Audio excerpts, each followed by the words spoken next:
Hello. Now that you have written your brain dump, we will start with our category packet review. In this part of the video, I will be going over questions 1 through 5.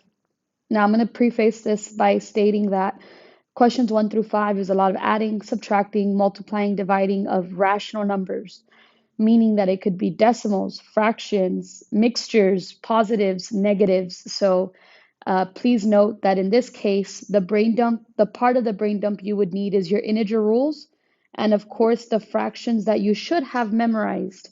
You should have your half memorized is 0.5, your thirds, 1/3 is 0.33 repeating, 2/3 is 0.66 repeating, your fourths are your quarters, your fifths are counting by twos, your eighths are your 3-digit decimals that we need to have memorized. Now, just to make sure that I do go over how to work with the fractions for the first 2 or 3 questions, I'll be using the fraction method. But for questions 4 and 5, I'll be converting to decimals just so that you see the benefit. But please note that these questions at the very beginning, all of these are decimals that we should have written on our brain dump. So converting to decimals should be fine. I'm going to go ahead and get started with number 1. Number 1 reads, a fabric store has 2 rolls of the same cloth. One roll has 10 and 7/8 yards of cloth, and the other roll has 12 and a quarter yards of cloth. The store sells 4 pieces of cloth. Each piece sold for 4 and 3/8 yards long. How many yards of cloth does the fabric store have left? For those of us that get content and language reports, please ensure that you always click on those extra buttons that you get. In this case, they gave me this section squared in, and it shows me cloth, right? Maybe some of us may not know what a fabric store is or what cloth is or looks like, and that kind of gives us an idea that these are the roles that they have. Now, breaking my question down, I also see that the question is asking for how much fabric does the store have left. I'll be using my transparency here only because I have a touchscreen device. If you do not have a touchscreen device, I do not recommend this. It would take too long to use your mouse. Please use your pencil and paper. The fact that this problem states or wants what they have left, that's a subtraction phrase. So I know I'm going to have to subtract what they have minus what they sold to see what they have left. That's my game plan. But first, let's figure out what they have. I know they have 10 and 7/8 of yard in one, and so I'm adding the other roll that has 12 and a quarter. Now, first thing is Texas turn. So I'm going to go ahead and Texas turn my 10 and 7/8. Texas turn is a method to convert a mixed number to an improper fraction. So I'm going to start with multiplying 10 by 8, which is 80. I'm going to add 7. That's going to give me 87 out of 8. For some classes, I also taught MAD-DEN. Multiply, add, denominator. So we multiplied first, we added next, and we kept the denominator. And I'm going to add my next fraction. However, I'm going to do something first. I see that I'm not going to be able to add when I have a denominator of 8 and a denominator of 4. So before I do Texas turn, I'm going to actually multiply both of these numbers by 2 to make the bottom number into an 8. And whatever I do to the bottom, I'm going to do to the top. Now, again, the reason why I'm multiplying is because I need my denominators to match the 8s. So I'm going to go ahead and Texas turn that. I'm going to multiply 8 times 12, and I'm going to go ahead and add the 2. So that would put me at 98 over 8. Now I can add these numbers together because the denominators are the same. Adding the numerators and keeping the denominator puts me at 185 out of 8 is what they have. I'm going to hold on to this number because that's part of my game plan. Now I need to figure out what they sold. So I know that they sold 4 pieces. I'm going to switch color here. They sold 4 pieces. Oh, that did not work.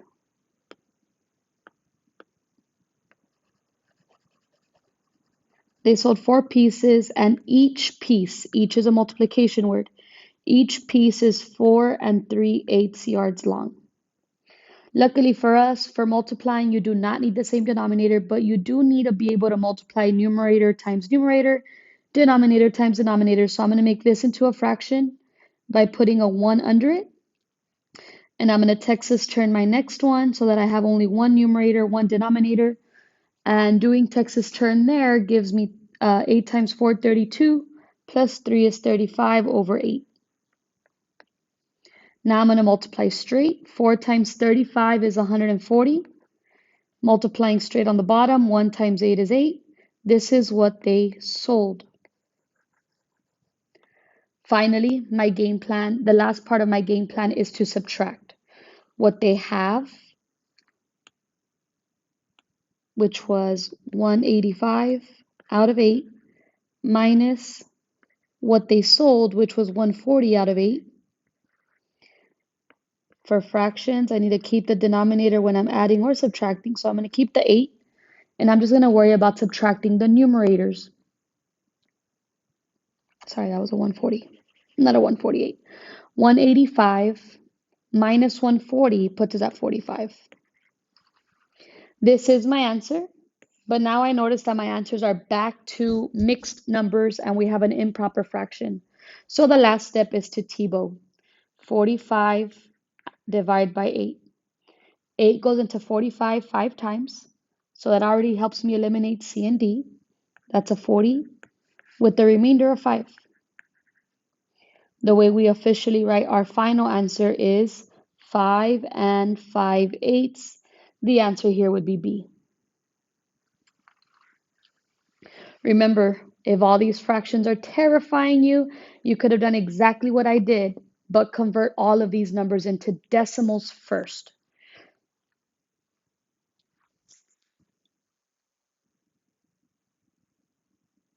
Number 2, Miss Avery sold tomatoes at a local farmer's market over a 2-week period. So I have local farmer's market, so it's a little fruteria, right? A fruit stand. Over a 2-week period, so 2 weeks.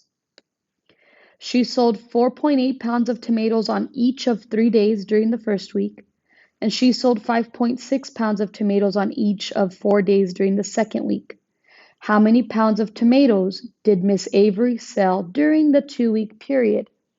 Now I'm going to look at this circle that's right here. That circle, for those of us who get content and language supports, organizes the work for you. So now, instead of seeing it as a list, I could see it as a table where I see that on the first day, I'm going to show you this way, that on the first week she sold 4.8, 4.8, and 4.8 again. And on the second week she sold 5.6, 5.6, 5.6, and 5.6 again. So when I'm ready to get my total up, these are all of the numbers that we're adding together. For those of us that do not get the content and language support,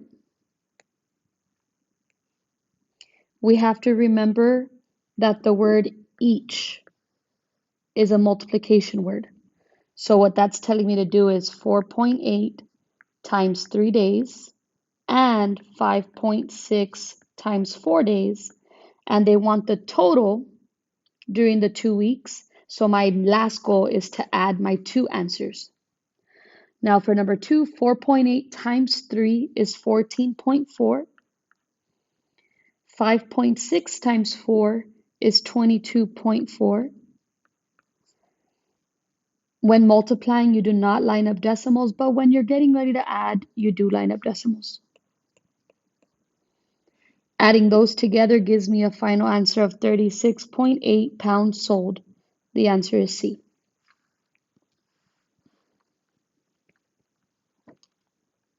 Number 3,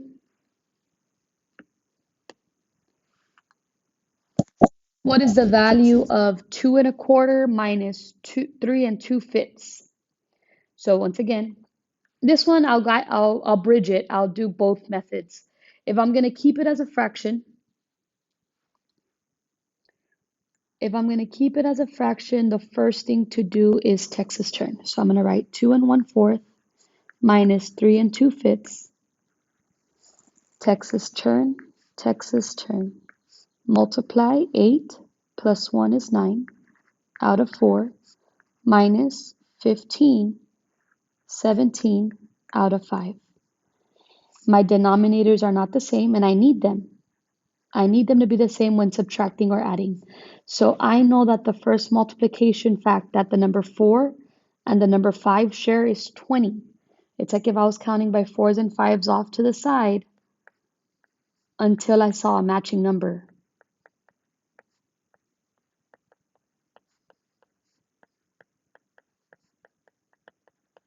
The first number they share is 20. So now I got to ask myself, from the 4 to get to the 20, I multiplied by 5. Whatever I do to the bottom, I got to do to the top to keep it even, to keep it proportional. So my new top number is 45. And then same thing here. I'm not going to multiply 5 by 5 because 5 times 4 makes it 20. So 17 times 4 puts us at 68. And I'm trying to subtract. Now, do not mix up the order. This does say 45 minus 68. And when we're taking away more than what we have, we're going to end up at a negative number, which is why all of our answers are negative. This is the time where if any of your answers were positive, you'd eliminate them. So we're going to subtract them anyway, but in my head, or in my paper, I'm actually going to subtract 68 minus 45, but I know that that answer is going to be negative. 68 minus 45 would have put us at 23. And again, when subtracting, you just keep the denominator. So as of right now, our answer is negative 23 out of 20, which is improper. So I'm going to T-bow 23 divide by 20. 20 fits inside of 23 one time. Subtract 20 and I get a remainder of 3. These three outer numbers become my answer of 1 and 3 over 20, which is answer choice A. Now, the second method would be to convert 2 1/4 to 2.25 minus 3 2/5 would be 3.40. Same thing here, you would keep change opposite and you would say 2.25 plus negative 3.40. And then with addition, you sing the song. Here we're at different sign subtract. So I'm going to subtract 340 minus 2.25 and end up with our answer here. 3.40 minus 2.25 would put us at 1.15. But remember the song says different signs subtract. Keep the sign of the larger absolute value, then you'll be exact. And I see that 3 is bigger than 2, so our answer here is negative 1 1/5. I'm sorry, negative 1.15. So you'd be able to eliminate all your answers because none of them start with a 1. But if they did, then you would have to T-bow 3 divided by 20 to see that that equals to 0.15. The answer still being A. Number 4.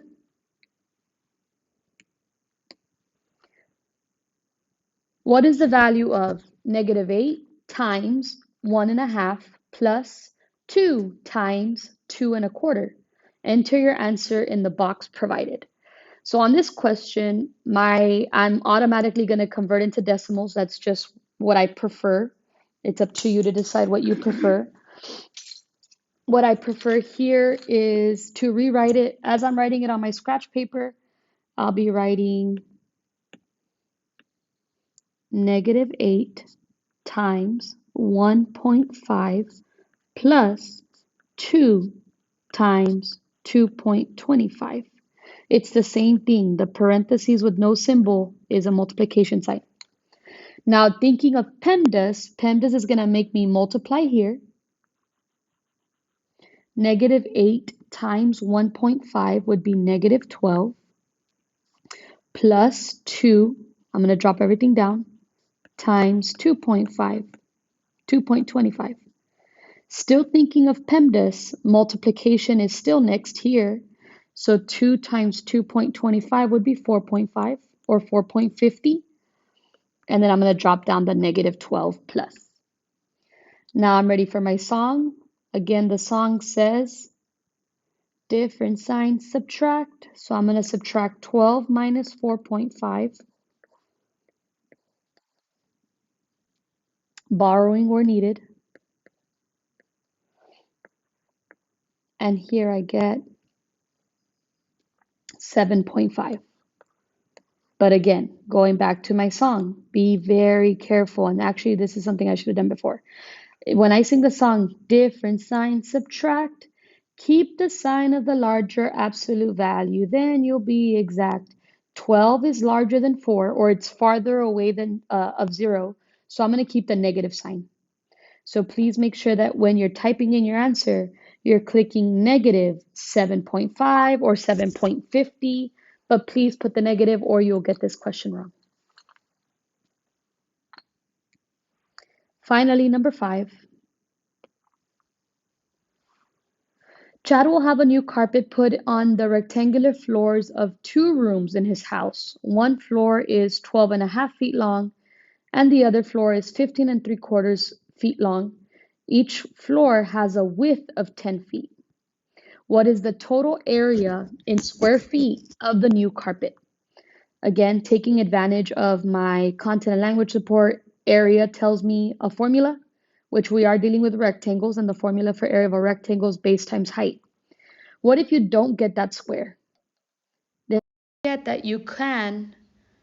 don't forget that you can click on your reference chart, go down to area, and then rectangle, which was base times height again.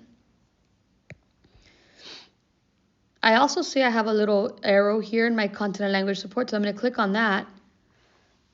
And it draws an image for me. So now I could visualize my 2 rooms that both have the 10 feet of width and the lengths are different. So using my content and language support, I should be able to put my drawing, my transparency right over that. And now I could draw. Area of this one is base times height. Area of the other room is base times height. My question wants the total, so I'm going to have to add my 2 areas when I'm ready. Again, I'm always game planning before I start solving. Of course, if you didn't get this arrow, if you didn't get this drawing, the idea is that you would be able to create this drawing on your own. So now my game plan is to multiply 12.5, I'm going to make that into a decimal, times 10. I do not have to worry about lining anything up. And 15.75 times 10. And then I'm going to add when I'm ready. 12.5 times 10 would put us at 125.0. And 15.75 times 10 would be 157.5 or 0.50. Now that I have my 2 areas, I'm going to add 125. Make sure I line up my decimals.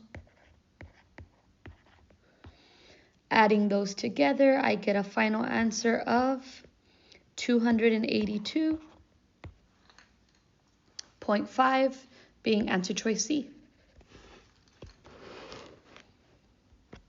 I hope that this video helps you in remembering your rational number operations.